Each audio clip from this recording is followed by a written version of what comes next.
And that's the thing, like, we think, okay, there's this recent climate report that's like, oh my God, American cities are already being affected and blah, blah, blah. And it's like, yeah, when's the last time you visited Southeast Asia? Right. Or you thought about people who have already had to retreat because their houses were flooded? Yeah, we're 9 feet above the... Exactly. Like, we're fucking rich. We're going to be the last people to feel it. And the fact that we're already feeling it, how about we open our eyes and see the people that are already in it, like really struggling and dying because of this activity. And that's something that really worries me more than anything else. And it goes back to all of the themes that we always talk about. Something as sort of lofty sounding or as complex sounding as campaign finance reform, which is money in politics, all the way down to, corporate welfare and keeping... My thing is, like, I'm not anti-wealth.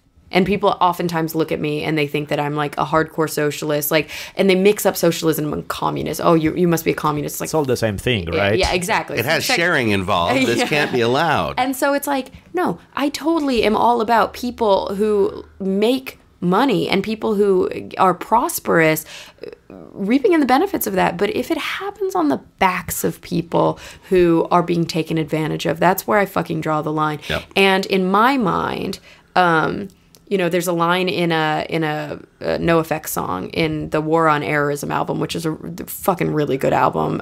It's a much more kind of sophisticated album, kind of post George W. Bush's administration. Rain. Yeah, Rain. And there's a line in this one song where Fat Mike basically says, when one makes 20 million, 10,000 people lose. What keeps that man from swallowing a shotgun? When one makes 20 million and 10,000 people lose, what keeps that one from swallowing a shotgun? Because I think that's the part of the puzzle that we never stop to think about. There's only so much money. And there's only so many resources. And I'm not saying everybody needs an equal share.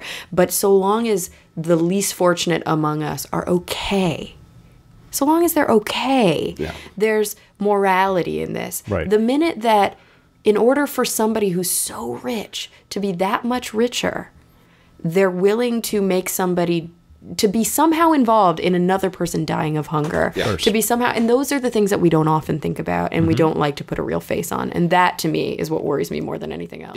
We actually started to believe the weaponry and chemicals before Nazi